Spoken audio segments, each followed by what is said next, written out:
Good evening and welcome to the January 13th meeting of the Natchitoches Parish School Board. I would like to remind everyone to silence their cell phones, but keep your cell phones handy because I see a lot of kids in the audience and we should be taking photos with the superintendent soon. So we'll start with a roll call from Ms. Revels. Mr. Danzy? Here. Mr. Matoir? Here. Mr. Benefield? Here. Mr. Harris? Present. Mrs. McGaskey? Here. Ms. Palmer? Ms. Phelps? Here. Ms. Harvey? Here. Mr. Fradu? Mr. Nicholson? Here. And Ms. Page. Here. We have a quorum. Thank you. Item number 2 on the agenda is the superintendent's report. Dr. Eloy? Yes, ma'am. Thank you so much. This is the first superintendent report of 2026. I've already been having to make clarifications on paperwork because I keep putting 2025. But we are super excited because we had today, right before the meeting, as most of our audience knows, we had our first student advisory council. We've had a teacher advisory for many years, but the student advisory council met for the first time tonight, and that represented students from all schools. Well, with the exception of LP Vaughn, because we capped it at 5th grade. Not that we don't respect our 2nd grade and 1st graders, but we thought they might not be as interested. But we had just a really good conversation. I'm going to introduce each one of them. The whole idea is the further you get out of the classroom, the less sometimes you know about what's going on. And who better to ask than the ones we're actually supporting, and that's the student. So they give a different perspective than what we typically think, and they give a different perspective even than the teachers. I am excited to report that to sum up the meeting, a direct quote from one of our council members, the meeting was pretty fire. So I think that's a positive. But we will update you the next time we have a meeting to make sure that it's still pretty fire. But we would like to introduce, and I'm not sure everyone was here. I didn't take my roll call, but I'll just call your name, and if you come up to the front, and then we'll get a picture, and parents can take pictures, and we're also going to do a little social media post. I told Ms. Krause we definitely need to have the quote that it was pretty fire in there. With an emoji. Yes, with the emoji. So we have Miss Raya Whitley, 5th grade. Charlie Godbolt, 6th grade. Annalise Ramiro, 12th grade. Y'all can come on up. Dylan Perot, 5th grade. Chloe Kaufman, 8th grade. Josiah Harris, 8th grade. Sophia Downs, 5th grade. Macy Jarnigan, 12th grade. Emma Parker, 8th grade. Lydia Stedman, 5th grade. And Emily Davis, 7th grade. And if y'all just come around here, it really was a great conversation. We talked about physical plant. We talked about the dress code. We talked about whether taco burgers should still be on the menu or not. I thought no. The majority said we should keep taco burgers. But in all seriousness, we also talked about student well-being. We talked about bullying. We talked about mental health. I thought I was in there with Ms. McGaskey for a minute, but it was a really good conversation, and it's one that I really am excited to continue moving forward. So I would like to add that a few of these faces are also our students of the year, so they will be coming back. you're still my thunder. I was going to also do that in a minute, but yes, I'm sorry. no, you are correct. We have several students of the year, and we're going to highlight one in particular in a second who has reached a level that we want to highlight. So, Yes. Madam President, do you want to get in this photo? Sure. Congratulations, guys. Thank y'all. Thank y'all for your And they work. all contributed. Every last one. Just Yes. get another line over here yet? Starting right here.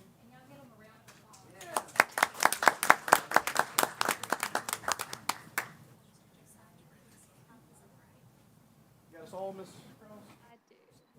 Y'all might need to, All right, 1, 2, 3. Got it. And I did tell them who all their board members are, so y'all might want to expect some phone calls later. Thank y'all.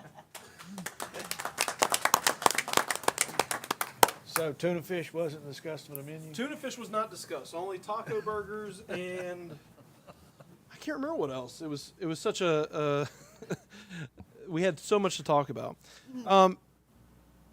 C we will not discuss tonight. In place of C, I do want to mention Miss Kaufman, Miss Chloe Kaufman, we did want to highlight her because she not only was our district student of the year, but she is now made LDOE released this past week, I think. She is now in the running for. She's been put in the regional pool for the regional student of the year. So hopefully she'll be able to continue that and possibly even make it to the state round. So Yes. Chloe, if you just give us you've already had a. Yeah, there you go. She's been in the Journal. She's been on Facebook. So we just wanted to also recognize you up here. So. And she's also a repeat student of the year. She was 5th grade as well. And so I told her we'll be looking for her senior year, too. Of course, you got to pull the trifecta. Yes. Otherwise, it's a failure. All right, now we have Mr. Hall to come up here, and they're just traveling like crazy with the orchestra because they're so world renowned. But he's going to fill us in on a trip to Chicago. 2 school board meetings back to back. I'm becoming a regular here. Good evening, Dr. Eloy and school board members. I'm Lincoln Hall, and I'm the NCHS Orchestra Director. The NCHS Orchestra has been invited from among applicants from across the country to perform in the Percy Grainger Festival in Chicago's historic Symphony Hall in spring of 2027. And this is a tremendous honor. The tour company Music Celebrations International, I reached out to them because I wanted to bring our group to Symphony Hall, and every year they do host a festival there, but it's for wind bands. And the only requirement being that the band play something by the composer Percy Grainger. We've had a very good relationship, Miss Olson much longer than I, with all the trips we've taken with MCI. I reached out to the company to see if we could just apply. And sure enough, the person that I work with that helps plan our trips, Cutler, he took it all the way to the top of the company, the CEO, Mr. Wiscombe, and within a day, they said that we could apply. I sent in a recording of our ensemble who went to New York last year, and we were selected from ensembles from across the country. And the company is actually changing their product. They are selling this festival, right? They're changing the name of it. Originally, it's the Percy Grainger Wind Band Festival, but because we are participating, they're changing the name of the product to just the Percy Grainger Festival. Again, a tremendous honor for the orchestra. On this trip, students will have numerous sightseeing opportunities, a private clinic with one of the symphony conductors from the University of Michigan, and of course, the opportunity to perform in what, in my humble opinion, is our country's most beautiful concert hall.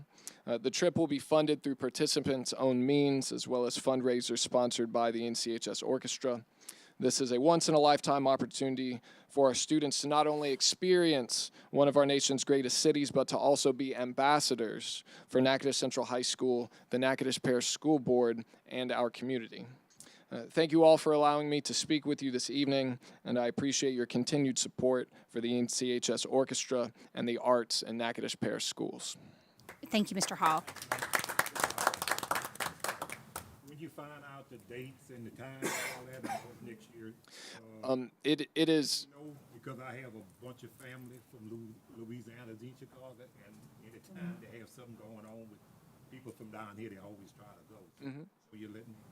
I certainly will. Over the past 10 years, the festival has been held almost exclusively in March. It's been held in early April twice. So March, maybe April. But yes, I will be in contact with you. That's wrong. Thank you, Mr. Board Hall. members, letter E is board retreat. If you recall, we were talking about having a board retreat in either late January or early February. We can do that offline, but I did want to remind you of that we do want to, and I think several of you want to have that retreat again, either very late January or that first little bit of February. Also, you might notice that the audit is not listed on the agenda. The audit will be on next week's agenda. We have already had the exit conference, but we do not have the PDF yet to put on there. So we will have the 24-25 audit for y'all next week. Also want to mention that we are talking with Mr. Stamey about a possible executive session next week because we do have a firm date now for the first mediation in the insurance case. That will be February 27th and 28th, and it will be in New Orleans. And so he probably wants to update us. I just have to make sure he's available. If he's not available for the January 20th meeting, then we'll see if he's available in one of those early February meetings. Also want to mention Would it be possible to get him to Zoom in? we could do a Zoom. I just got to if he's in court or a deposition, Yeah. that would be the only issue. Yeah. We have two things we also want to mention. Obviously, Monday, students will have a day off. That is in recognition of Martin Luther King Jr. Holiday. As I saw someone else say, we want to honor that day. Someone mentioned that it shouldn't be a day off. It should be a day on, that we should honor that legacy. So we want to make sure that all of our students, all of our schools, all of our staff are living that day in honor of his contributions to the United States. And then also, on a lesser note, board, it is Board Member Appreciation Month. So we're doing our Facebook post for y'all, but we also want to recognize that our board or our school district has had massive cultural, academic change over the past few years, all extremely positive. I put us in a category second to no other district. And we can say all day long who should have the bulk of that, whether it's teachers, students, district staff, but we know that none of that would have happened had the board not done a lot of the things that we know you have done. And so, I know there's not a lot of people in the room, but I would like to give a round of applause to what our board has done over this period and the time prior that has gotten us to the point we are now as a district. So thank you so much. And remember, my evaluation is this month as well. But no, just kidding. It is Board Member Appreciation, and board members across the state, y'all do a job that not a lot of people want, and there's not a whole lot of value in doing it except serving the public, and we appreciate all y'all's hard work. So, Madam President, that concludes my superintendent report for the month of January. Thank you so much. I did notice the recognition of certified board members. I don't think that's come in the mail just yet. It's next week, yes, Next ma'am. week, okay. Good deal. So moving along to new business, item 3A and 3B. So next week, we will begin the process of electing a new president and a new vice president. So I know you're all thinking about who you're going to vote for. My name will not be on that ballot. So I think Stephen Harris was throwing his name in the ring. Emil mentioned he was interested too, so. Mill's definitely interested. Yes. But board members, the great thing about it is every January, it is natural for us to elect a new president and vice president. So we are excited about that. But the thing that's really cool about it this year, January 26th, is the last year the board will look exactly like this. We will be saying goodbye to Stephen Harris, Emil Matwire, and Russ Danzy. And with their last year of service on the board, they're taking a lot of wisdom with them. They're taking all the wisdom with them. The ones left behind, we don't know much at all. But I want to spend the year appreciating the many years that they have put in. I know Pastor Harris, he'll be finishing up his 12th year of service as a school board member. And then, Mr. Matwire, do you mind reminding us how many years you have in service? 24. 24 years as a public servant. Mr. Danzy? 24. That itself deserves a round of applause. So this year, we're going to enjoy each other, and we're going to have a lot of fun and have a great year. So moving on along to the informational reports, our first report tonight would be the transportation report. Mr. Baptiste. Oops, I'm clicking on everything wrong, sorry. Oh. I know, but Good evening. Good evening. sorry, no, that's my fault. I clicked on the wrong thing. That was pretty good. That's the second time that's happened tonight. Is that Mr. Cozad over there? Okay, we're up on this screen. No, that's okay. I can do it without it. So, Okay. December remained a very stable month for us. It was a short working days because of the holiday, but it was a stable month for us. Our staffing levels were sufficient to meet our operational needs. During the month of December, we added 2 new drivers to our forces, and we had no departures, so we didn't lose any drivers. And we've got 3 routes that are, as of this, were currently serviced by subs. But I'm pleased to report that since this was sent out, we've hired 2 additional drivers this month. That's and great. those will be filled by regulars. Safety continues to be a top priority. We had a very big emphasis over the break on winter driving and holiday traffic conditions, so we wanted to ensure that our time was spent training. As we look ahead, our buses, as I reported last month, all of our buses were equipped with AI cameras over the break. Our drivers are somewhat getting used to that because it's a little different now. They've got actually someone speaking to them in the event that there is something that happens that shouldn't. So it's something that they're getting used to. As we look ahead, our focus is, as we end our school year, is going to be really honing in on our late arrivals. I'm looking at getting reports so that we can look at the schools where we're late, so that we can ensure that those students are getting to school on time. And we're continuing to prepare for our continual breaks and any adjustments that may happen. Overall, I'd like to say that December was stable, and we're positioned to do well going into the new year. Any questions? I had several complaints where when a driver takes off calling or whatever, the route is not being run. They call the parents and tell them bring them to a certain age, a certain area.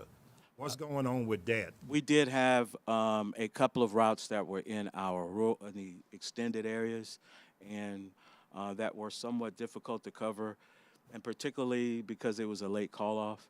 And so we had to, instead of having to plan for it, we had to essentially do the best that we could to get all the kids.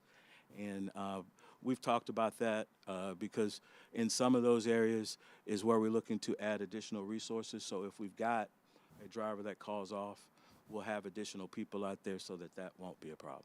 Okay. Any other questions? Yeah, you had one that human nature overslept one time, and Yes, he did. the Yes, he did. phone popped. Yes, he did. You've been the recipient of some dry weather this fall. That's been Yes. good. Not getting stuck on top of the hill. We've been fortunate. Yeah. We've been fortunate. It's the one of the things that we have to do every morning is look at the forecast, unfortunately. So, Mr. Baptiste, you're saying that the overcrowding situation with the buses has been resolved, or is something that's a work in progress? To my knowledge, we don't have any buses that are where people are standing or have a problem with seats. If there's any that you're aware of, I'd certainly be interested in knowing. But to my knowledge, we've not had any of those issues. Particularly with our additions, that has helped. So you said something about the addition of 2 drivers. Yes, ma'am. So the routes you're saying are basically been taken care of to resolve that issue, Correct. but we're still getting complaints. Correct. Well, I mean, we do still have, issues that pop up. I mean, that happens I know in that's gonna happen. any operation. But what we've done is continue to beef up our numbers so that in the event that we've got an issue, we've got resources to put at it. Okay, driver turnover is continuous though, right? Again, as I reported, we had none last month, but in this industry, Yeah. it is a turnover. Turnover does happen. Okay, any further questions? You said something about the AI cameras. Yes. Is it presenting? Well, I mean, for us, we're catching up to the industry. For the entirety of the industry has this type of capability, and so that's what I've shared with our employees is that it's nothing punitive, but it's something so that we've got just some additional eyes and ears. So So again, you said it's not punitive. no. Okay. I hope they all heard that. Thank you so very much. Absolutely. Absolutely. Oh yeah. Any other questions? Thank you very much. You're welcome. Have a great evening. Our next report would be the personnel report. We're saving the best for last. I did not mean to overstep. It's okay. To Good put you evening last. and Happy New Year to all of you. Imagine. We have the report displayed, and I just want to point out that, we, as I mentioned during the last meeting, we've had some people to resign and retire, but I'm happy to report that we have recently hired 4 NSU graduates who some completed their residency in our district, and some completed residency in another district, but we are grateful to have them on board. So they will be reflected on the next report because those hires happened, some of the hires happened after this report was posted. I also want to point out that our district employees of the year are competing for the Louisiana Employee of the Year. I wanted to say that particularly because we focused on the Student of the Year that's here. So those applications are due this week. So I'm very hopeful that someone from our district will be selected this time. So I will certainly keep you updated on that. We're also getting into recruiting season. I know that Mr. Baptiste left, but we'll work together with ECHO or whoever the bus company is at that time, if it isn't ECHO, to include them in recruiting events so we can get more bus drivers on board. For me personally, and my goals for HR remain the same, and that is to continue to make sure our office operates with more efficiency to get the employees the support they need, whether it be training, professional development. I also plan to continue with the Wellness Wednesday activities that I was kind of able to get off the ground during the fall to support our employees with their mental health and well-being.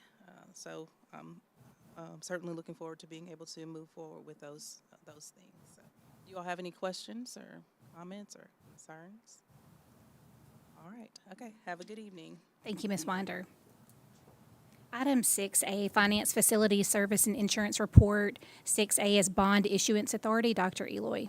Yes, ma'am. So we have Mr. Brennan Black, who is our bond counsel, and I'd like him to come up and explain some of this very technical stuff that I can fake it, but I'd rather him explain it. Good evening. Brennan Black with Full & Udell Bond Counsel. I'd like to introduce 2 other members of the finance group here. You have Beck Haynes with Argent Financial Advisors. They are the municipal advisor, we call it in our practice, essentially financial advisor to local governments on municipal bond transactions. Also Toby Cortez with Stifel. Stifel will be the underwriter. They're actually sort of the middleman between you and the investors. So they take the bonds to the market and actually take the orders for when we sell the bonds. So just a little background, which I'm sure you're all very familiar with. In 2023, we created this consolidated school district number 11 in order to consolidate District 6 and 8. That's Clucheville and Provençal. We had previously gone to voters to sort of clean up what you all call your BRE, that is your operating millage, where we were trying to better align the taxing districts with your attendance zones. Back in November, we went to the voters of the consolidated district and asked them to approve approximately $12.5 million worth of bonds secured by a separate ad valorem tax that would allow us to do some substantial capital improvements while also refinancing District 8's debt and sort of spreading that amongst the consolidated district as a whole. So with that approval by the voters in November, we'd already gotten bond commission approval of the election and the bonds simultaneously. What you have before you now is a resolution that would allow us to proceed to market and sell the bonds within the parameters that the voters approved. We're currently timing-wise targeting a March 18th delivery of the bonds. Of course, that's flexible depending on how the market looks and the timing on receipt of the rating, which we have to get from Standard & Poor's. But that is currently when we are expecting to close, and at that point, you would have money in the bank to begin your projects. Happy to answer any questions. Pretty good explanation. That's why he's bond counsel. Yep. Thank you very much for the information. Sir. Item number 7, executive report, Russ Danzy. See what I've got on there. I don't know.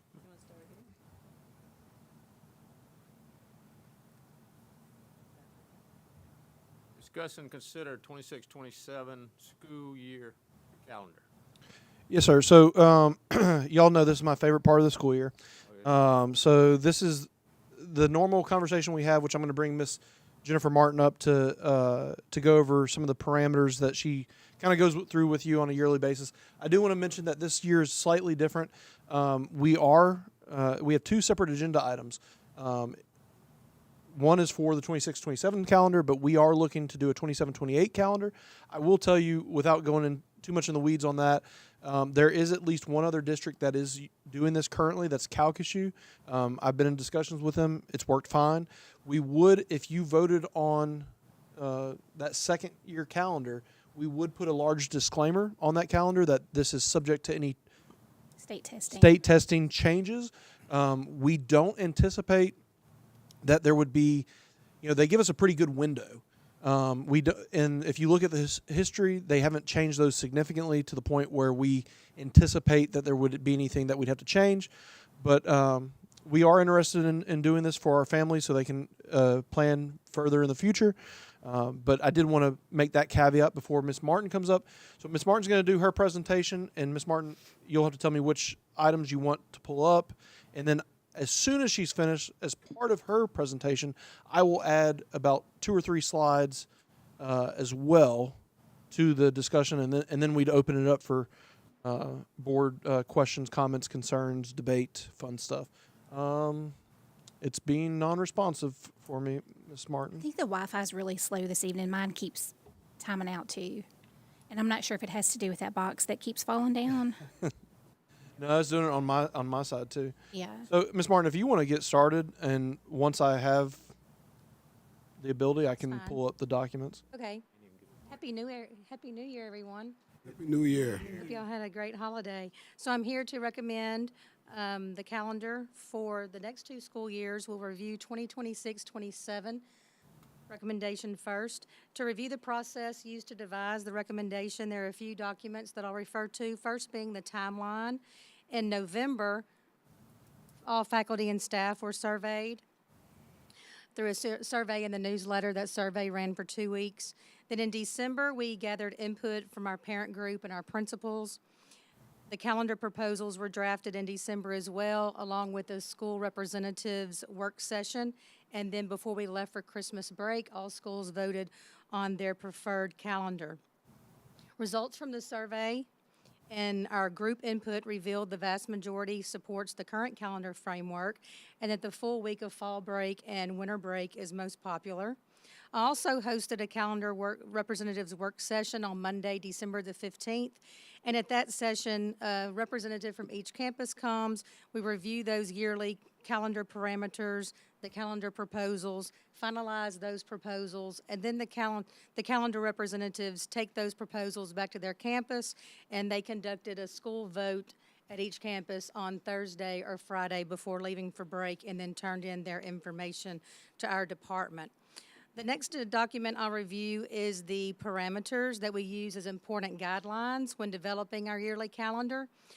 Bulletin 741 states that we must meet a minimum minutes of 63,720 minutes per year. Our instructional day is 385 minutes, which equals 64,680 minutes for the year, and that overage means that we embed a 2.5 day for weather. To achieve the required minutes, we're currently in our 8th year of 168 instructional days for students and 176 days for teachers. The teacher days are made up of instructional days, PD days, and parent-teacher conference days, and that's actually outlined by Louisiana Revised Statute 17-154-3, which says that teachers must work 5 days beyond student days. So we do have that in our calendar, and then the additional days are parent-teacher conference. To the most extent possible, it's very important to balance our semesters for student credit earnings and for teacher retirement and leaves. We maintain fall semester ending prior to Christmas break for high schools. To the most extent possible, we avoid chopped weeks in order to maintain strong instructional weeks. And we do have a state policy that states that in even-numbered years, the first full week of November, that Tuesday must be declared as a legal holiday for any school system with a public polling place at a public school. And as always, the calendar needs to support student achievement. So anytime we change anything in the calendar, we always ask ourselves, how does this change support student achievement? The calendar you see for 2026-27 in your packet is supported by the majority of school faculty and staff across the district. So for 26-27, this is the calendar that is recommended for your approval.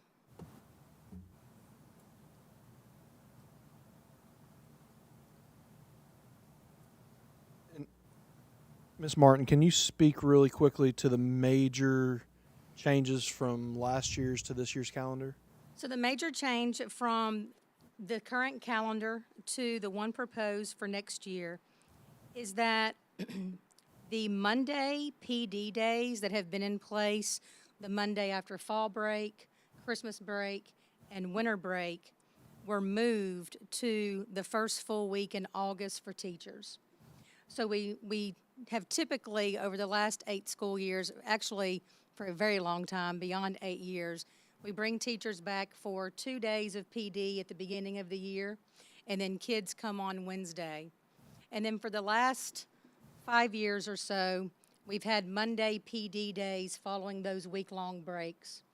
So what we did for this recommended calendar is we took the Monday PD days, and even though those were very strategically placed, we took those days and put them at the beginning of the year in order to have teachers have the opportunity of a week-long PD and preparation for the school year Also instead of the Monday PD day. Also not have students out of school. Yes, and bring students back to school sooner from those week-long breaks.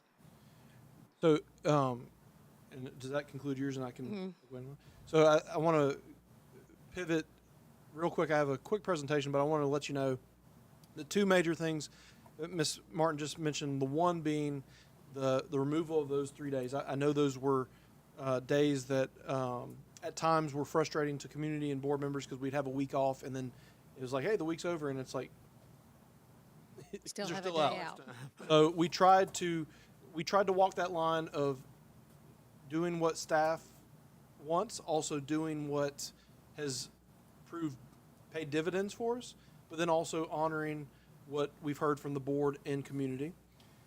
The other thing that I think has been kind of a touchy subject is a really early August start. I think last year one year we started as early as August 4th, correct? Typically, it's been the teachers come back the first Monday and Tuesday of August, followed by the students on the first Wednesday of August. So this gives students until the second full week of August before they start. So we did feel like we hit kind of 2 things that we felt like, I would say primarily were board concerns, but we saw the logic in them as well.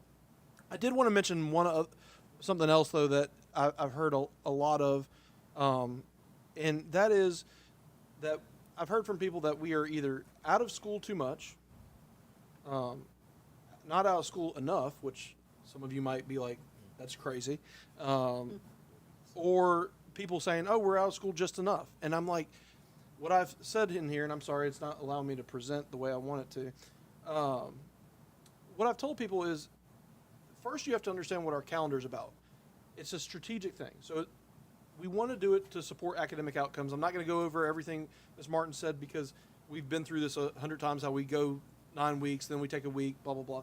but it does support academic outcomes. And what I can say is I'm not going to sit here and tell you that this calendar has made us the academic powerhouse we are, but I can tell you that it has not gotten in the way.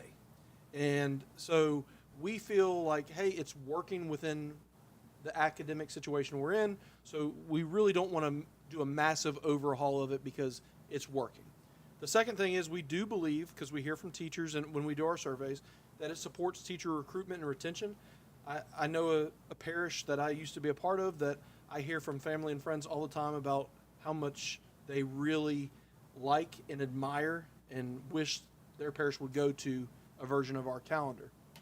And then the third thing, it supports teachers, families, and the community for the most part. And there's no calendar that goes without criticism. We get a lot of positive feedback, although I understand that may be different depending on what circles you run in. And then really the most important under student achievement is that it complies with BESI's, with state law and BESI requirements.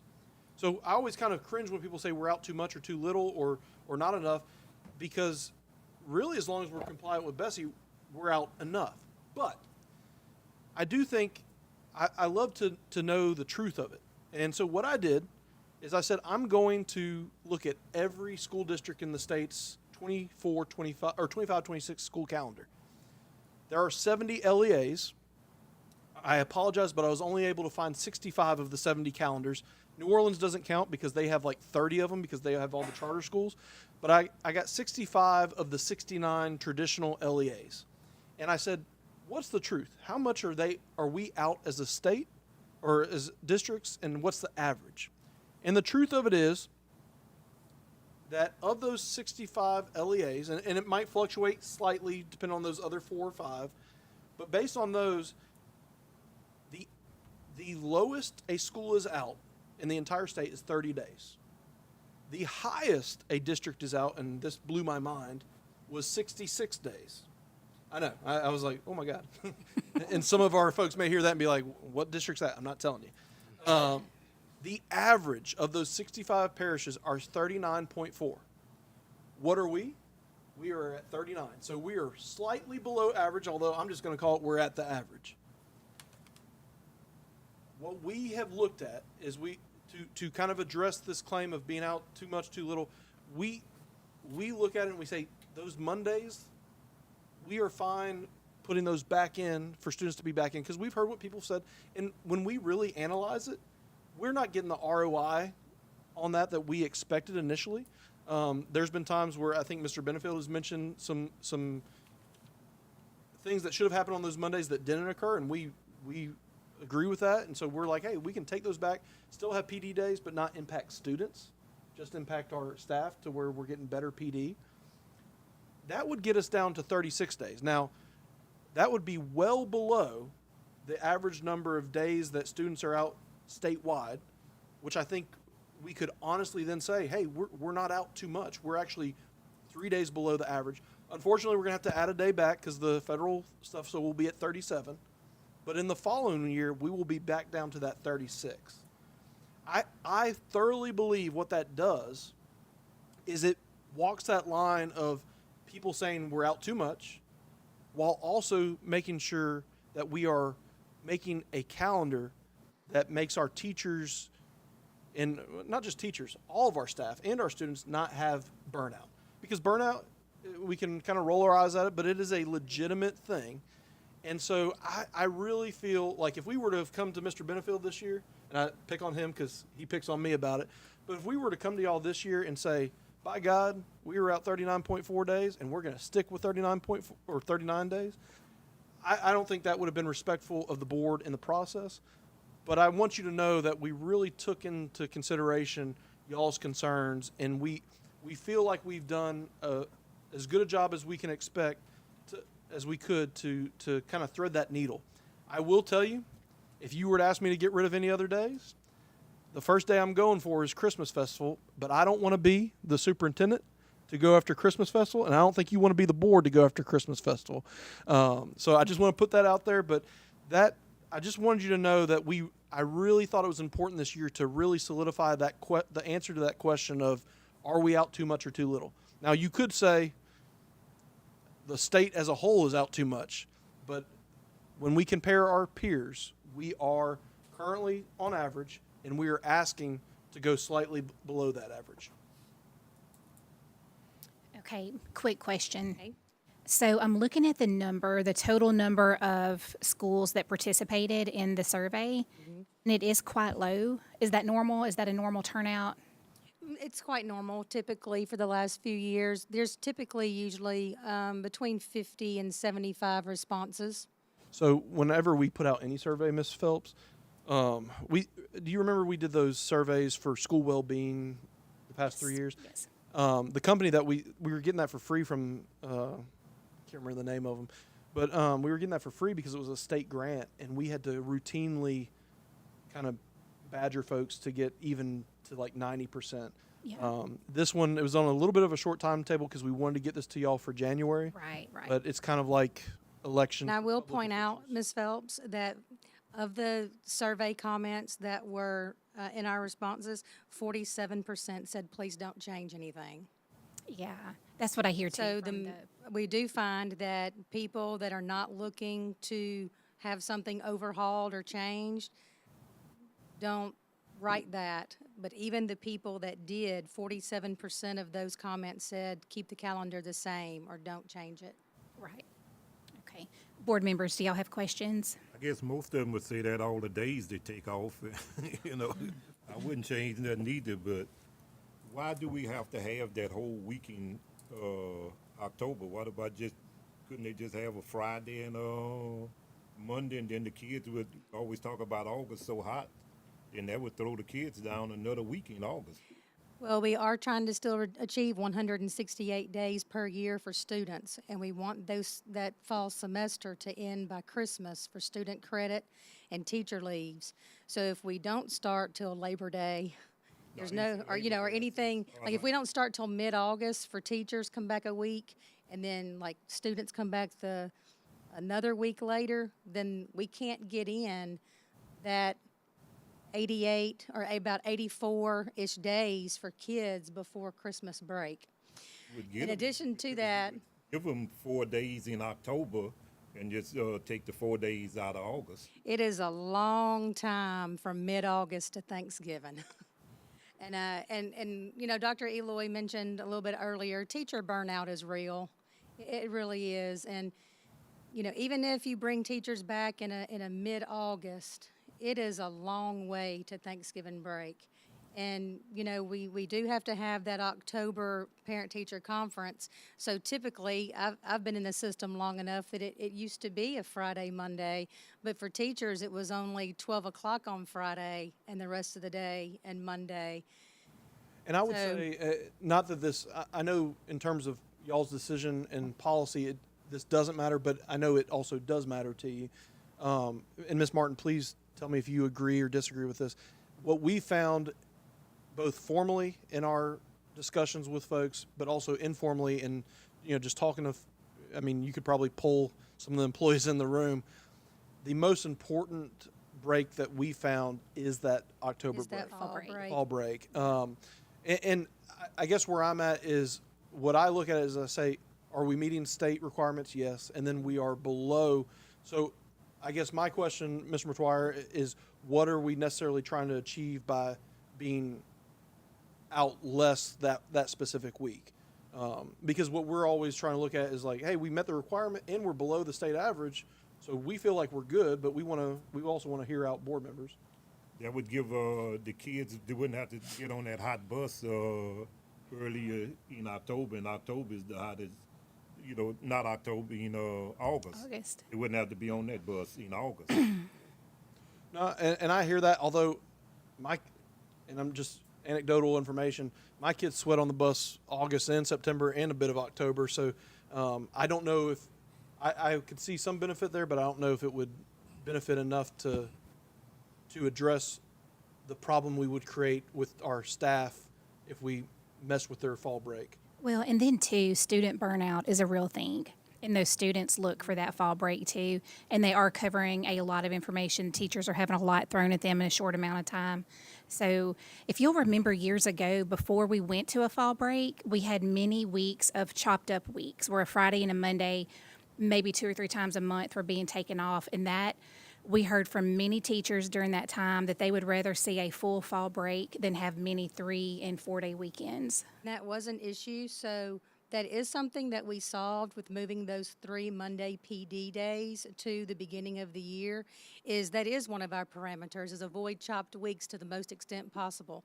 Well, on weeks when we have parent-teacher conference or MLK Day, things like that, we're going to have a chopped week due to a legal holiday. This next year it happens with Election Day. So moving those 3 Monday PD days to the beginning of the year did remedy 3 other weeks in the year that we don't have a chopped week. It's a solid week of school. Because to y'all's credit, we were kind of speaking out both sides of our mouth with that. We got rid of some chopped weeks and then created some, so we felt y'all were correct. So right now, the only chopped weeks we have are due to parent-teacher conference or a legal holiday. And so the parent-teacher conference scheduling was changed to the half-days to accommodate parents? No, it's our parent-teacher We had the conferences stayed full the day. same. They have the evening and then the next morning, so. Half-day. So parents can come on a Thursday evening, or they can come the next day, but from 8 to 12. That all stayed the same. Oh, that's working better because it used to be like a full day. It's been the time evening ago. and the half day for a very long time. And full disclosure, I think Mr. McTwire asked about this. That second day is more lightly attended, but he and I actually talked about that. We don't necessarily feel like there's an easy workaround on that because of the Friday issue, but it is You still definitely want to more give the parents sparsely the attended. opportunity. Yeah. Want to give all parents opportunity, whether they are off work in the evening or off work the next morning, to come. So even though that That's what I second was day, asking, was it more to accommodate the parent? It is because attendance? we have parents who work overnight, and I think that's my thing. Even though it's more sparsely attended on that Friday, that's however many parents that would not have even had the opportunity had we not offered that. So You got so many of the schools now it's doing it over the, don't even the parents don't even have to come unless they have problems with the child. Most of them they doing it virtual, whatever you call it. Just talking with them or sending a report card home. So and I know for a fact there's a bunch of schools that does that now. So, No, but for sure. we don't offer the virtual PD conferences? So what we typically, it depends on the school. Several of them offer virtual, but then several of them, like I'll be honest with y'all, October, I guess my kids have good genes, but I was told I didn't have to go to any of them because they sent out an email saying we have no concerns based on their academic progress and their behavior. If you have concerns, come. So the offer's still there, but there's no mandate, which I will say this, as a parent, I personally like, because I don't have to go just because to say I went to check a box. But Mr. McTwire's characterization is 100% accurate. And another thing I was just looking at, how many jobs give you 7 weeks for 10 months? 10 months, and we take 7 weeks of vacation. Count it How up. many 7 weeks, jobs? 10 months. That's all they work. They work more than that, but 10 months, and you get 7 weeks vacation. But how many jobs have 28 kids in a classroom 5 days a week? I mean, 80 students. How many that's the nature. jobs? How many jobs that you working out in the heat is 110, or pulling plywood or pulling wood? That straining this stuff. So we can't compare just because we got 20 or 30 kids in Which we should either in a job. Well, that's not good. We don't have And that. you out there working in the sun or working with that. You can't compare that. Well, I think teaching in general, you're right. It's a unique field. Its schedule is unique among all job fields. But we're talking about 100 years plus of history in terms of public ed and how that's structured. So if we want to, we can have a revolution. But because I know for a fact you'd put me in a classroom, I'd walk out as soon as you'd close the door. I'd walk out because I wouldn't sit behind no desk and try to teach even 10 kids. no, I want to hear what Ms. Sit Crisilla behind the thinks desk. about your calendar opinion. I think too, I don't look at it like vacation per se, right? Like there's a set number of days that we're going to have school, we could either consolidate the calendar where they don't have vacation days, or if you spread the calendar out a little bit, they have more days where they're not Well, at the actual building, but it's because not vacation. Well, per se. truly, no, because, and I think it is a misnomer in the community, in communities, because people say, oh, that's vacation. Well, if you look at a teacher contract is for the number of days they work. Right. So, you know, I understand some people may say that's semantics, but if we were to increase the number of days teachers are there, that changes their entire contract. So, It's their salary too. yeah, it changes their rate of pay, all those things. Yep. I have a concern about. Just take away a holiday and it adds, that changes their rate of pay. But I think that something I could say is, you know, one of Dr. Eloy's points in his part of the presentation is our calendar is about student achievement. Does this calendar help Support it. student achievement? Well, with this calendar in place, we're only 4% out of the top 10 in the state. So as he said earlier, is it because of this calendar? Not solely. But the calendar has not hurt us, and this is the 8th year it's been in place. In addition to that, one of the points he made in his presentation is our calendar is also for recruitment and retention of certified teachers.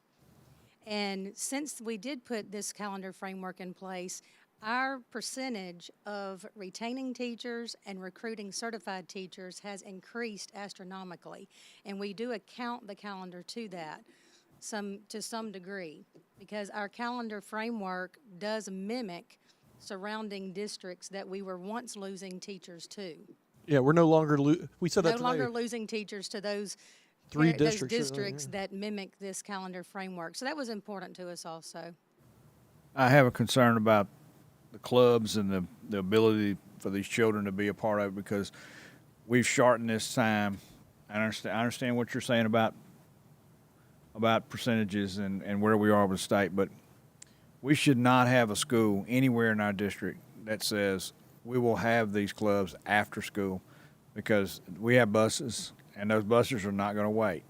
And there should never be a school in our district that has those clubs. Now, if they want to play extracurricular activity, football, basketball, understood. But we should not have a school that requires it to be before school or after. We need to be, and Superintendent Eloy has said numerous times, it's as much about making memories in school. You always use stuff against me that I don't realize you're And going Mr. to. Benefield's But the several big of thing, wait, we're not done here. And so when we say parameter, you can join one club, and that's it, or you have to be here and you have to be gone.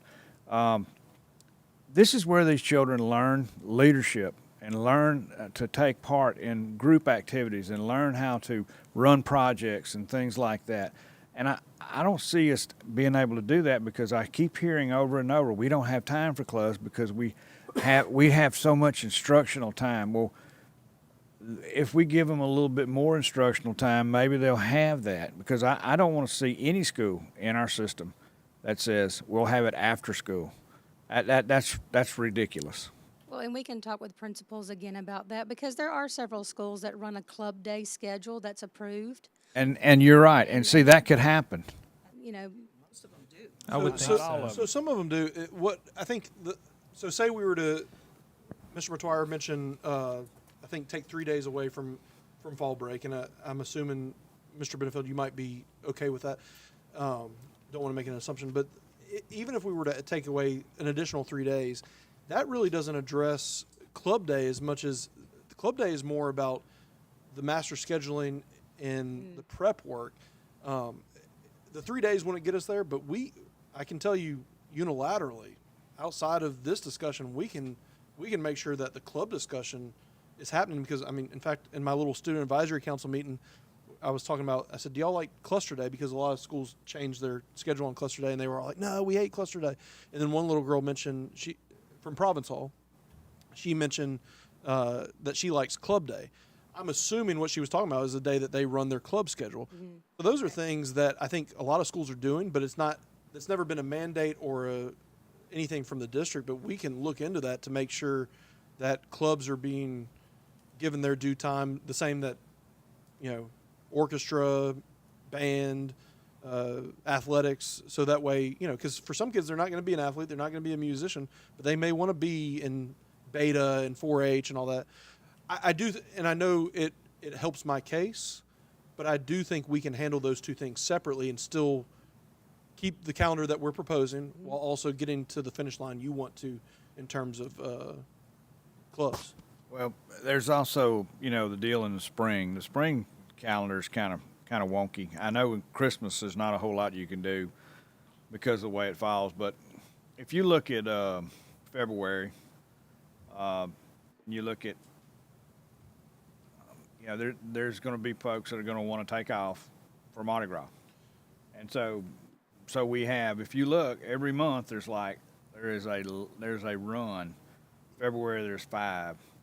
Add student teacher, added the parent teacher conference, then you add the next week in March. I mean, it goes on and on. So, and then it runs into Easter, and then so you suddenly have a pretty good run there. I understand what you're saying, Miss Martin, but Yeah, because in 26-27 we have our early Easter, but in 27-28 you have a late Easter. So and it's going to ebb and flow. And actually, this year on the survey comments, 0 were about Mardi Gras. I've personally heard people who Personally surprised who've that mentioned Mardi there were no Gras. comments. Me and Miss Martin actually had our own conversation about Mardi Gras. I'm a Mardi Gras guy. I almost kind of on my own accord moved the holiday for was that winter break or spring break to the Mardi Gras holiday on this. But the reason I didn't is because we have been consistent in the past 4 years that we don't chase Mardi Gras because it's fluctuates so much. The only thing we chase is President's Day. Easter. Well, I'm sorry, we chase Easter, but we do the Winter break on, is customary on President's Day week. Well, I wanted to be consistent with that because I think this year we're off on Mardi Gras because it happens to coincide with President's Day. Next year it doesn't coincide, so I didn't want to make it a personal calendar for Grand Eloy, so I kept with what we've done consistently, which is try to align with President's Day. I would say, and I agree with you, like I'm a Mardi Gras off fan person too. That's my personal opinion. But it wouldn't necessarily be chasing it because Mardi Gras is dependent on Easter. Mm-hmm. So if you take Mardi Gras off every year, your break between Mardi Gras and Easter is going to be the same every single The break between Mardi Gras and Easter would be the same. The time between return from Christmas and Mardi Gras was going to Correct. be different. But your Mardi Gras to Easter would be consistent So you would have, yearly. because it's always different between Easter break and the end of school. But you're only depending on where talking- Easter falls. You're only talking 2.5 weeks max. I couldn't hear you. You're only talking 2.5 weeks max. Again, for me, that's a personal thing, and that's not, if it's working the way it is in our instruction, Our goal was to keep it consistent, Yeah. so that's why I do say, it wouldn't change. so moving the days to the front of the calendar, I can see some of the younger grade schools being more in favor of it. I think it's potentially a good thing for them. I've been saying for years, those teachers are there the entire week before the kids get there anyway. So are some of those days that are slated for PD, I'm assuming we're going to have a couple of district level days. Yes. And then school So level? Our goal is to divide that into 3 district PD days. So we're talking about the first week in August, and then at no less than 2 days solely at school for school level PD. But in our department, math would probably be the only subject that would have an all-day PD. Everything would be half-day, so that no matter which day it is that week, teachers have no less than half a day in their classroom. Even on the district PD days? Yes. Mhm. Okay. That's something we've discussed in And our I'll be department. honest, there's going to be some folks that probably have. There'll be some people who have no district PD. Yes, if you're not new to the district or new to a subject, other than K-5 math, you may not have any PD at all that week if on you're the a district level. elementary PE teacher, School you're level probably gonna PD have would be your only Your entire one. time in there. Yeah, and I mean, the argument has always been they're having to get up there to get their classroom ready. Yeah, they're there anyway. They're They're caught not in getting PD. paid for those days, right? They're We on thought- the we saw clock. that So as a this kind of positive. helps And We the, saw that as a and the AC is not on. if principals will It's allow also a them to be in the positive classroom working. stipend-wise because they're back to school, so they don't have to feel like they're giving up their summer to come to a district-level PD. And also financially for the district, it means that we will have less out of timeline PD that we would have to pay stipends for, whereas we can have it during the workday and not have to pay additional stipends out of absolutely. title funds. That's good news. Because we truly do have teachers that do not come to their classroom until the first day of teachers. And so that would allow them a week in prep and learning. Board members, do y'all have any more questions about item 7A? Okay, move on to 7B. Mr. Dancy? Discuss and consider. Oh, is it C? Yeah. Discuss and consider 2027, 2028 school year calendar. So not to be a glutton for punishment, but I feel like this conversation, because we mirrored the same calendar, as Martin did. This really is a conversation of more about if you want a 2-year calendar than it is about the merits of the calendar itself. And also, the only difference with this calendar is there's no legal holiday on the first week of November. So In we would be 2020, down. fall of 26, we have to have a legal holiday on the first Tuesday of the first week of November, and on fall of 27, we do not. So you're putting a disclaimer on the second year, just kidding, if it changes? If the testing window changes. The testing window changes, but I do feel more confident. Last year, I had a lot of reservation about a 2-year calendar because we weren't sure yet about third grade testing. But third grade testing has officially moved to online. It's not paper-based testing anymore. So our holdup with the calendar, with, not presenting it until March or very at the earliest, was usually because we were waiting to see what week third grade was going to do testing.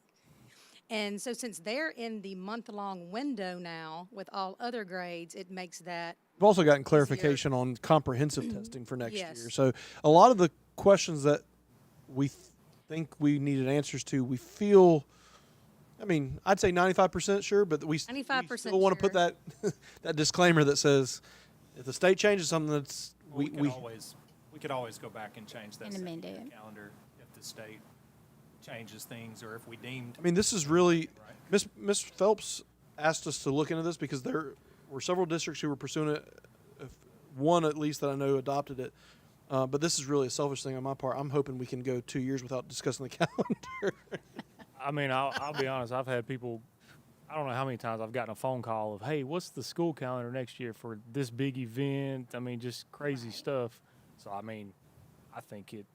like it. Yeah. And NSU does a 3-year calendar, and they occasionally have to make accommodations. Now, they don't have state testing, but, yeah, there's a lot of other organizations that are similar to us that make it work, so why not? We have a huge population of parents who like to pre-plan, so I think it'll make a lot of parents happy. So in regards to testing, the state is have they voted to eliminate some of the mandatory, that's been a major. Yes, ma'am, they did, but it's kind of we were discussing that today or yesterday, I think. They got rid of some, but it hasn't really, we are testing now more than ever. And so they put out a big post. We got rid of a lot of testing, but Didn't translate. yeah, it's not Money translating thing, as of yet. That's what it is. So really no changes yet. The big change that you will see coming down the pipe is at the high school, Money thing. it went from 6 mandatory tests down to 4, but 2 of those tests are comprehensive tests that make up that. But the thing about it is, and I don't want to get in the weeds, but we use those tests, like we use the English 1 and English 2 as finals. Well, now it'll just be one comprehensive English test. Well, they're still going to need a final now. So in terms of the state, there's a little bit less state testing, but the child in practice in the school building is probably still going to test the same amount because of the needs of the school. So, step in the right direction, but not where they're necessarily marketing where they're at. Still going to be in the course. Yeah. Calendar-wise, though, the state names typically a month-long window for testing to take place, and each district can decide what their testing days will be. So even though we'll be 2 years out, really don't foresee that significant of a change in dates for testing that it would be a huge problem in our calendar. We just wanted to put that disclaimer out there just in case. Yeah, we can always readdress it. Thank you, Ms. Martin. Any additional questions? Anything else? Okay, Mr. Dancy? Item 7C, discuss the future of the old Natchitoches Junior High. So, yes, sir. This is Mr. Pastor Harris and Miss Palmer's agenda item. I have a link that they sent me, but I'm going to turn everything over to Pastor Harris because he's the expert on this agenda item. Not the expert on it. I just, I would that the board members would look at it and kind of refresh yourself about it. But I'm going to give you some information as we went and saw them present this particular Whitmore Park Legacy Room. This school was a predominantly, it was a black school that a white pastor founded the school for blacks in Conway, South Carolina. And the district there is made up of 11 board members. Of those 11 board members, only one of them was black. And they presented that day. At that particular time, we had no clue that that's what it was. But unanimously, they voted to do this particular room that was dedicated for this particular school to commemorate and basically memorialize that particular school that closed, and under them, because they got so much, I guess, support from the community in South Carolina, they were able to raise the funds to keep their school, to build a brand new school. Well, 9 months ago, maybe, I did meet with Miss Tankia, and I asked her, you know, what are the plans for the junior high? The junior high is not only, it didn't only serve blacks, it served whites too. And I've talked with some nonprofits, one being that of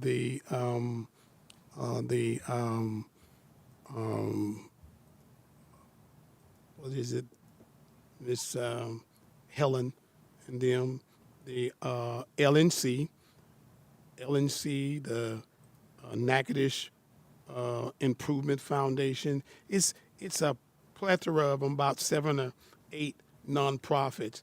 And when you talk about getting grants and things, they like the fact of collaboration.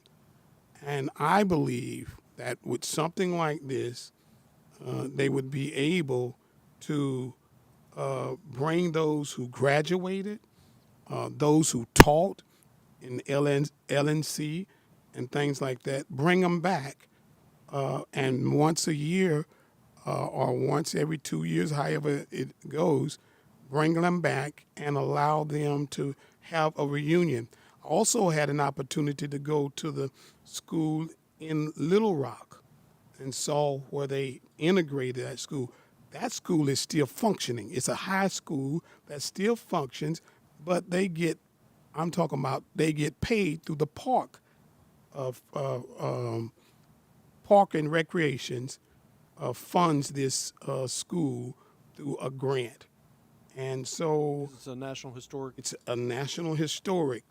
And so I'm more than willing to get in, roll my sleeves up, and help with whatever process to maintain the integrity of that school over there. I can remember playing ball in the round gymnasium and things like that, and I think that school has potential to do a whole lot of things. And I just wanted the board to look at it and see and start a discussion at least about what are we going to do, because if we sit back and do nothing, that school will deteriorate, and that would be a sad indictment. And speaking to several of those board members from Conway, South Carolina, this is what they said. It was just the right thing to do. And again, they had one black female on that board. The rest of them were white, and they said this again. This is just the right thing to do. Pastor Harris, considering that school is one of the oldest in the community and the structure is different with that roof, is it possible for funds to be received from, if it would be eligible to receive funds from the historic commission? Would you think that it might meet the criteria to be considered a Well, historical site? it's worth asking. We have a school in the Bienville Parish area called Shady Grove. I think you may remember playing ball in Shady Grove. That school stays open. It is a community center now. It is funded through a tax through the school board. I think gave it to the police jury, and that's how they collect the tax to pay for all of the things that go on there, and they have all kind of things going on there. Yeah. So there's a lot of ways to get it done, but you know we've got to sit down, put pen and paper, and brainstorm and get things and get it done. There is funds available. It is. Sure. I can attest to that because the homeschool in Sabine Parish, Sabine High School was deemed a historic site, and there was funding from the Historic Commission, if I'm saying it correctly, and from state parks. There's 3 or 4 different sources available. They're working on a project now to open it as a community center. And to be able to house some of these nonprofits who are good nonprofits. You know, the Homeless Coalition is a good nonprofit. They're always putting people up in I'm a member of that organization. We have a location right now. Okay. We're still using the gym and stuff, right? Correct. Yeah. Okay. And part of the office for store too. Yeah, I'd have to get an update from Mr. Shirley on exactly what part they're utilizing because I just haven't asked him recently. But we've also done several facility use agreements with some folks for the facility, for different parts of the facility here recently as well. Oh, that facility? Yes, sir. Okay. Just like special events and stuff Mainly like the that. gym, basically. Yeah, special events in the gym. And we Is it MOU or We do- actual contract? No, we do the facility use agreement, and then we tell them, we're like, just so you're aware, we have exited this facility because of Right. the leaks, and so we make them aware of it. But you know, they're obviously community members, so they're pretty aware of the situation. But I think like we said, haven't had a ton of rain, so no one's been impacted. Okay. Because there is no, we closed it down because of the major issue Yes, ma'am. with the Yeah, the and only one we're using is the gym, and I think one group was able to use the cafeteria right off the gym. But yeah, we didn't want to leave it because of those issues and then start utilizing it as like an event center type thing. That would be counterintuitive. Well, again, I just think that the less we talk about it, the more it's forgotten. Agreed. Yeah. I agree with that. I agree. Yeah. Yeah. I mean, I don't think. I mean, same with with Goldon. I don't think anybody wants to see a building deteriorate and fall down because, for one, there's history there and things, and then for 2, it becomes a liability, and then 3, it's our financial issue eventually. That's right. So I don't know the right answers or what can be done with it, but I mean, I think the conversation. Sure. And I feel the same way about the gold honor right. situation. But at some point, a think if you put where a person can walk in, when I went to the one in Little Rock, you put on these headphones, they talk about everything that happened and things like that. It's just, and then they got all these souvenir stuff that you buy, and I must have bought up all kind of stuff. I think we have to decide, and I could be wrong, like what we want as far as using the gym for school activities and things. Like, what do we still need there and need it for? I feel like the insurance piece, excuse me, plays a big part in that too, not knowing how the insurance is going to Yeah, I don't know. That's not my area. and when, but I did not mean to interrupt you. No, I'm I'm just saying, I saying, said, I don't know. There's That's a not lot of my moving area. parts there for sure. But there's still an issue with leaking in the gym.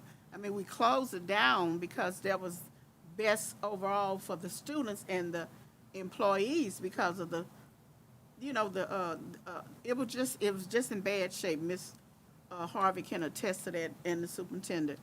The other main reason was it was unsafe. We didn't have the funds to maintain it. I mean, it's sad that it had to happen because it is a historic school in the black community.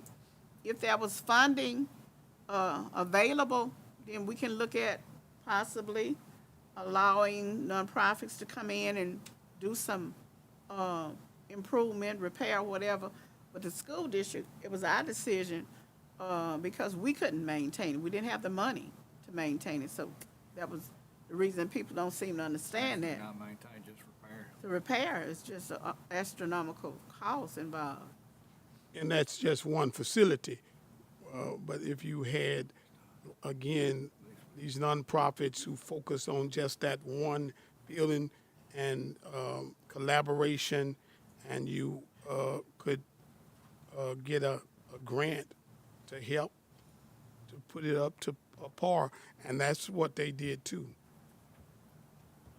Pastor Harris, as a former Natchitoches Junior High Indian, I would really like to help with that endeavor. Oh, So I'm thinking about the LNC group too. LNC is And Very I say this as respectfully as possible, but they are getting older.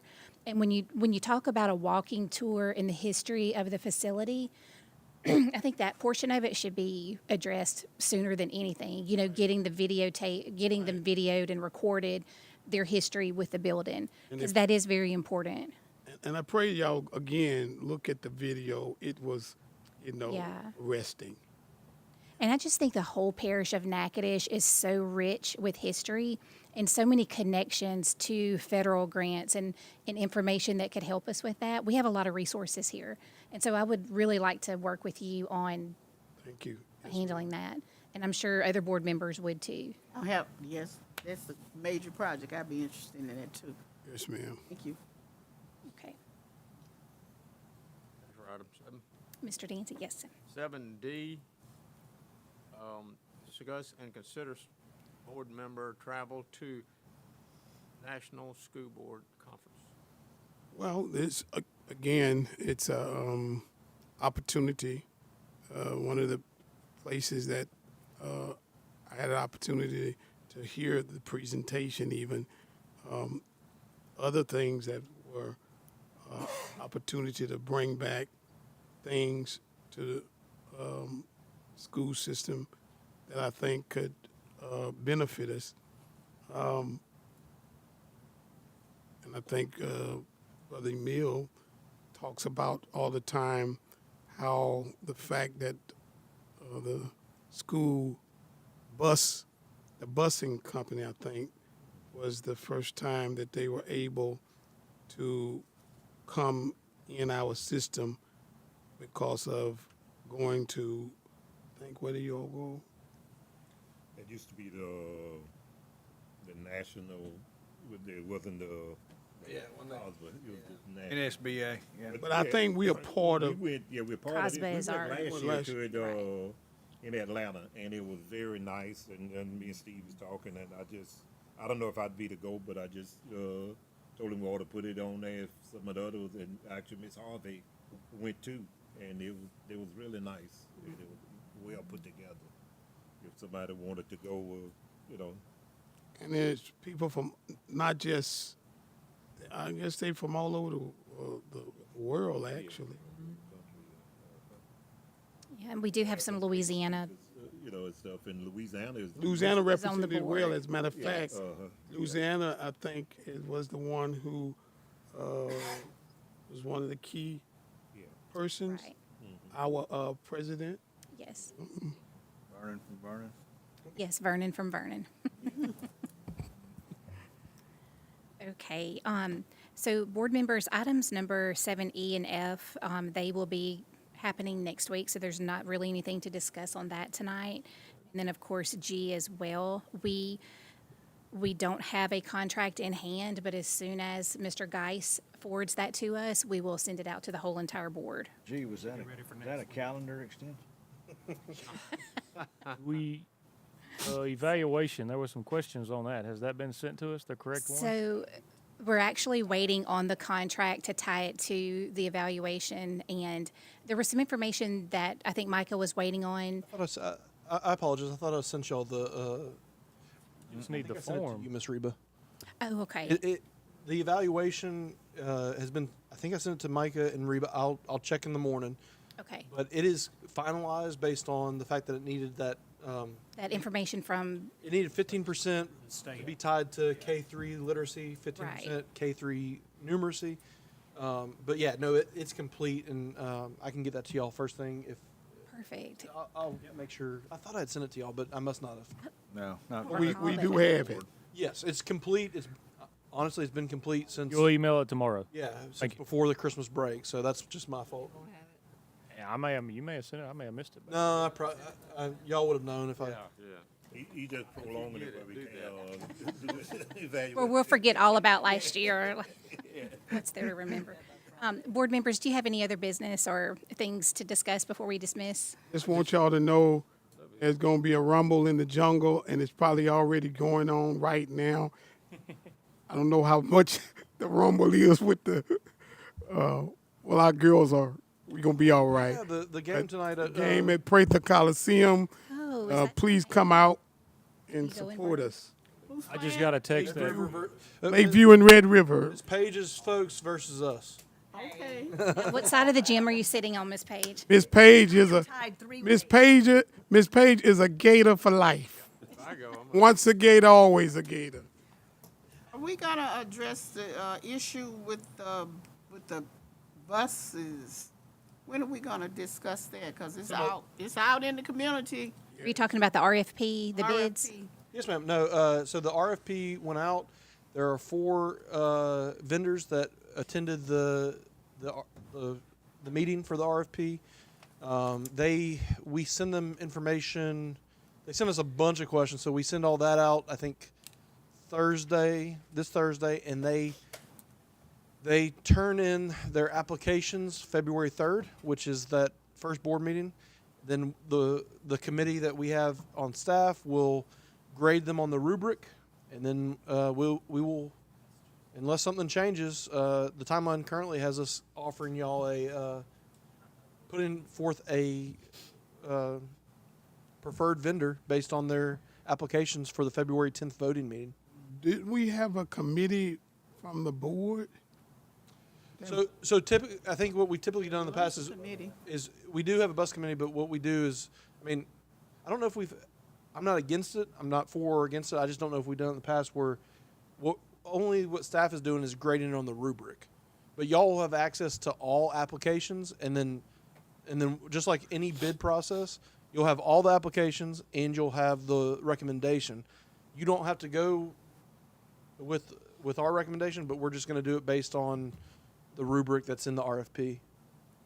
We did the work on the front end, Pastor Harris, as far as the things we wanted to see. Yeah, y'all asked for certain things on the RFP that we put in place. Okay. And so when their response is going to be based upon what we asked for.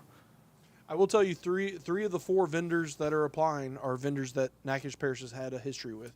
Durham, First Student, and Echo Ride all applied. And then there's a 4th one, DS Services, DS Busing, something of that nature. They all 4 of them have Louisiana districts or charter schools, so they all have a footprint in Louisiana. Mr. Frey, did you get that busing company you got up off the ground yet? No, I'm not tackling that. So, Mr. Frady, while you were absent at the meeting, we did vote you in as president. So you will be presiding over the next I was meeting. watching the meeting. Don't worry. He did that last year, didn't he? He did. Will the committee, what y'all doing with the rubric, when y'all get all of it, will y'all have an opportunity to call Yes. where they say they got doing business already in Louisiana?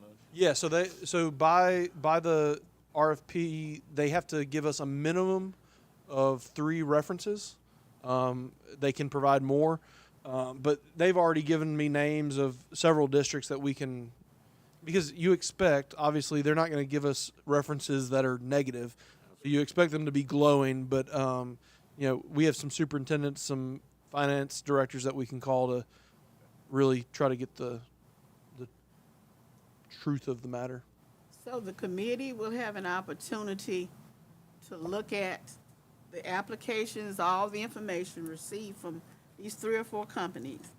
And then I'm asking the board is going to have an opportunity to get all the information from the companies that have applied. So yeah, and then we will. The applications are going to be, they're going to give us binders of application, but they're also going to be on USB. As soon as we get the applications, we don't have a problem sharing that information with you. The staff is going to grade them on the rubric and give you all a recommendation, just like we do with every bid process. You're talking about staff from the central office. Yes, ma'am. Now, ultimately, I mean, we are going to give it our goal is to be as unbiased as possible and go by that rubric and just give you what it is based on that. You have the authority to go with our suggestion or to go against that suggestion. It's up to y'all. So in the packet on that February 10th, you will have our recommendation, and you will have all the packets attached of every bus company application. Recommendation from the committee. Home So- office, and the committee, the school board committee will have an opportunity to look at it.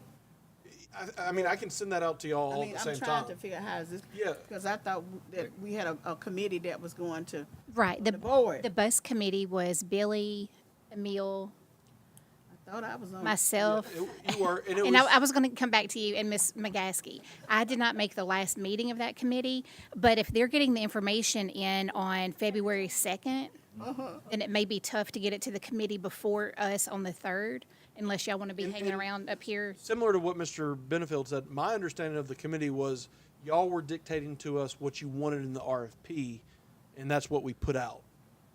And then it becomes just like every other thing. The staff makes a recommendation based on the RFP rubric. And the recommendation is going to include, because like you say, they're going to have their references, and then you're going to check and verify that information. Yes, ma'am. We'll have all of that before. Yes, ma'am. Okay. And listen, They're going to bet them for us. I just want to have my- all my- verified. we have the rubric, as I've told every bus company, we have the rubric that puts emphasis on different categories. I can tell you, probably the biggest category for us is financial. What is it going to be? What's it going to cost us as a district? It's a big number, so. It is by far our biggest contract. And they're also transporting our children, our students. So, I mean, it's the biggest risk, too. Yeah, and so we also, one of the things we get from them is we get their safety plan, we get their bus specs. But a lot of what they're going to provide us, all these companies, a lot of it is going to be boilerplate. It's going to be very similar between companies. What we're interested in is bottom line dollar figure, what their service plan is, and then also what those references are. Okay. I don't want to have to give folk more money again because they didn't put the right numbers in front of us, and then we have to pay for it.